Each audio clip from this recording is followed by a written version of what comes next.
Hürmetli kitap anlıqçılar, huzurunlarda 1984 namlıq romanның davamı. 5. bab. Onun kameri her bir basqış almaşqanda, o özünün bu dərəcəsiz binanın qaysı tərəfidirək ikənligini səlpəl təxmin qılatdı. Bəlkім hava besimida səl fərq bo'lishi mumkin edi. Qaravullar onu dumbalğan kamir yer astida edi. O'Brien onu so'roq qilgan uy bo'lsa, To'risga yaqin bir qavat dedi. Bu yer bo'lsa, eng tegi dedi. Bu o'z kirib baqqan ko'pincha kamerlardan cho'ngroq edi. Ammo u atrofiga bak diqqat qilmadi. Faqat oldi tarafidagi ikki dona kichik ustalga diqqat qildi. Har ikkisi yeshil rangli qalin raxtda qoplangan edi. Biri uningga birer metr keladi, yana biri sal yiroqroq edi. U bir o'rindiqqa chang bog'lab etilgan bo'lib, madrasadir qilolmaydi. Hatto beshini mu madraltolmaydi. Uning beshi ikki dona yapaloq narsaning orsiq ilingan bo'lib, faqat udulg'ila qariya oladi. U birdam yolg'iz qoldi. Ondan eshik ochilib, O'Brien kirib keldi. "Sen mendan 101 nomerlik uyda nima deb so'ragan eding? Men sana sen buni allaqachon bilib bo'lgan, buni hammaylar biladi degan edim. 101 nomerlik uydagi narsa dunyodagi eng qo'rqinchli narsa," dedi O'Brien. Bir qarovul kirdi. Qo'lida temir qafasdek bir nima bor edi. U buni yiroqdagi ustalning ustiga qo'ydi. O'Brien to'svag'ashqa Winston uni ko'rmadi. "Dunyodagi eng qo'rqinchli ish balkim odamga qarab har xil bo'ladi. Tirik ko'milish, ko'ydirib o'tirilish, suvga tunjuqtirilish, mixlanish va yoki boshqa nurg'unlagan o'tirish usullari qo'rqinchli bilinishi mumkin. Ammo yana ba'zi odamlarga nisbatan eng odatdagi narsalar eng qo'rqinchli bo'lishi mumkin. Gerçi o ajallik narsa bo'lmasimi?" O'Brien sal bir tarafga yo'tkaldi. Shuning bilan Winston ustidagi narsani ko'raldi. U ustida tutquchi bor 4 burchak temir qafas edi. Uning oldi tarafida qilishvozlarning niqobidek bir narsa o'rnatilgan bo'lib, sal ko'pib turadi. Qafas Winstondan 3-4 metr yiroqlikda bo'lsa-mu, qafasning ikki bo'lakka ayrilganligini, har ikkilisida qandaqdir bir hayvon borligini ko'rdi. U choshqan edi. "Sana nisbatan," dedi O'Brien. "Dunyodagi eng qo'rqinchli narsa choshqan." U qafasga qarab titrashga boshlagan edi. Endi uning vujudi butun vujudini tasvirlaguvsiz bir xil qo'rqinch qoplab oldi. U endi qafasga shu niqobni nemishga o'rnatib qo'yganligini tushundi. Uning butun iç a'zolari qo'rqinchdan muzdek bo'lib ketdi. "Unda qilsam bo'lmaydi," deb ovozning bericha vaqirdi Winston. Mumkin emas. Unda qilma." "Sening tushundagi heyliqi vahima hozirmi esingda bormi? Oldin tarafda qorong'u bir tom bor edi. Quliqingga qandaqdir bir xil ovozlar kirib turadi. Tomning yana bir tarafida qo'rqinchli bir narsa bor edi. Sen uning nimaligini bilading. Faqat uni o'ylashdan o'zingni qochirgan eding. Tomning u tarafidagi narsalar dal choshqonlar edi." "O'Brien," dedi Winston ovozini kontrol qilishga tirishib. "Buning hojati yo'qligini bilasiz.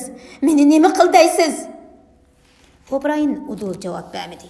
U yana o'qituvchilardagi qiyofatda xuddi Winstonning keyindagi nurg'un tomoshabinlarga so'zlayotgandek holatda so'zini boshladi. "Og'riq zodi yetarlik emas. Ba'zida insonlar og'riqdan g'olib keladi. Hatto o'lim girdobidimi. Ammo yanada har qanday odam chidayolmaydigan, bardoshlik berolmaydigan, o'ylashqimi petlanmaydigan narsalar bor. Buning botirlik yoki qo'rqinchoqlik bilan aloqasi yo'q. Odam bir hanga tushib ketganda, uning bir arg'amchini tutib olishi qo'rqinchoqlik emas. Xuddi shuningdek, cho'nqur suvdan chiqqanda nafas elib olishmi qo'rqinchoqlik emas. Bu yo'qotqili bo'lmaydigan tabiiy refleks. Choshqanmi dal shuning misoli. Sana nisbatan choshqan eng qo'rqinchli. Bu sen har qancha qilsangmi bardoshlik berolmaydigan bir vahima. Bundaq chaqda sen özüңdən nima talab qilinsa, şunu qilasan. O zodi nima qilaman? Uning nimaligini bilmasam qandoq qilaman? O'Brien qapazni elib, yaqinroq ustalga qo'ydi. Winston chashqanlarning qusullashganlarini angladi. O shu topda o'zini cheksiz tanho his qildi.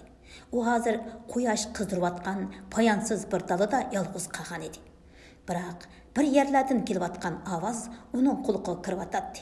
Vaholanki, ovi qapas uningdan faqat 2 metrlar yiroqlikda edi. Bu nayt yo'g'on, rangimi kulrang emas, beg'irrang, intayin yetqish chashqanlar edi. Chashqan! Davomlashtirdi O'Brien yanıla bayanqi alpozda. Gerçi g'ojilg'uchi hayvon bo'lsa-mu, ammo u go'shxo'r. Buni sen bilasan, Winston.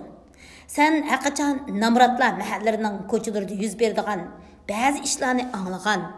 Ba'zi mahallalarda analar bovoqlarini o'z uyida hatto 5 minutmi yolg'iz qo'yib qo'yolmaydi. Chashqanlar cho'qim bovoqlarga hujum qiladi. Ko'zni yumib ochqicha uning suyaklariga ishib qoladi. Ular yana kesal, o'lib qolay degan odamlarga hujum qiladi. Ular ajoyib aqlliqki, odamlarning nimjon, bechorlashib qolganini birdamdili bilib oladi. Shu chaqda qapazdan tuyuqsiz qattiq chiqirgan ovoz anglandi. Bu Winstonga nihoyat yiroqdan kelgandek anglandi. Ular bir-biri bilan urushyotdi. Ular aradagi to'saqqa o'zlarini urib bir-biriga itilatdi. Cho'nqur bir ingirgan ovoz anglandi. Bu Winstondan chiqyotdi. O'Brien qapazni qo'liga ilib, ustidagi bir nimani bosdi.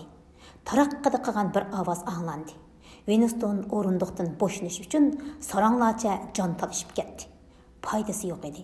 Uning ham yeri, hatto beshimi qimirlig'isiz bog'lab etilgan edi. O'Brien qapazni yaqinlashtirdi. U Winstonning yuziga 1 metr maqam edi. "Men birinchi knopkani bosdim", dedi O'Brien. "Sen qapazning qurilmasini bilasan. Bu niqob beshingga obdan keladi. Buningda boshqa to'shik yo'q. Men ikkinchi knopkani bosganda qapaz ichilib, ma bu yirtqichlar o'qdek etilib chiqadi. Sen chashqanlarning sakrigini ko'rganmiding? Ular sening yuzingga etiladi va birdamdila uning ishiga kirib ketadi. Ba'zida ular ko'zga boshda hujum qiladi. Ba'zida yuzidanla to'shik ichib, tilni yavtidi." Qapaz yaqinlashtirildi. U texi etik edi. Chashqanlarning odamning tilini shurkandiradigan ovozi xuddi besh tarafdan kelayotgandek anglandi. Ammo u yanala o'zining qo'rqinchisiga qarshi talvalarcha kurash qildi. O'ylash. Birer daqiqa qolsa-mu o'ylash birdan-bir umid edi. Tuyuqsiz chashqanlarning purqi uning burniga urildi.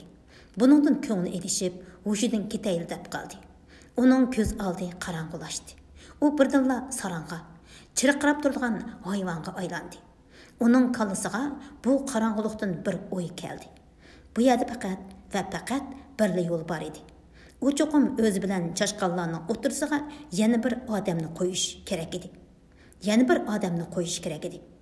Bu chaqda niqob uning boshqa hech nimani ko'rsatmadi.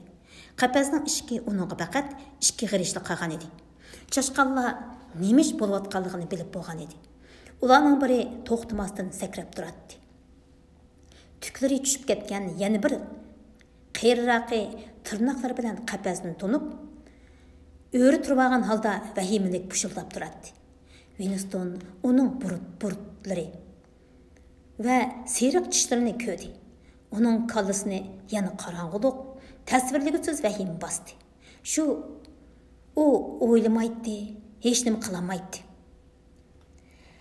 Bu qadimgi Jungoda odatdagi bir jazo edi, dedi O'Brien doimgidek bemalol holda. Niqob uning yuziga yaqinlashtirildi. Niqobdagi to'r uning yuziga tegdi. Uningda birdanla kichikkin umid paydo bo'lib qoldi. Bak kechikkan edi. Balkim rostlik kechikkandir. Shu daqiqada u dunyodagi faqat bir badanning uning o'rnida chashqanqa yam bo'lsa bo'ladiganligini tushundi. U sarangdek qayta tovlashga boshladi. Giuliani, men emas, uning nima qilsam korim yo'q. Onun yüzlerini çaynıversin, süngeklerini hacısın. Men emas, Giuliani. O arkaga yıkıldı. O intayın çoğunqur yıkılgan idi.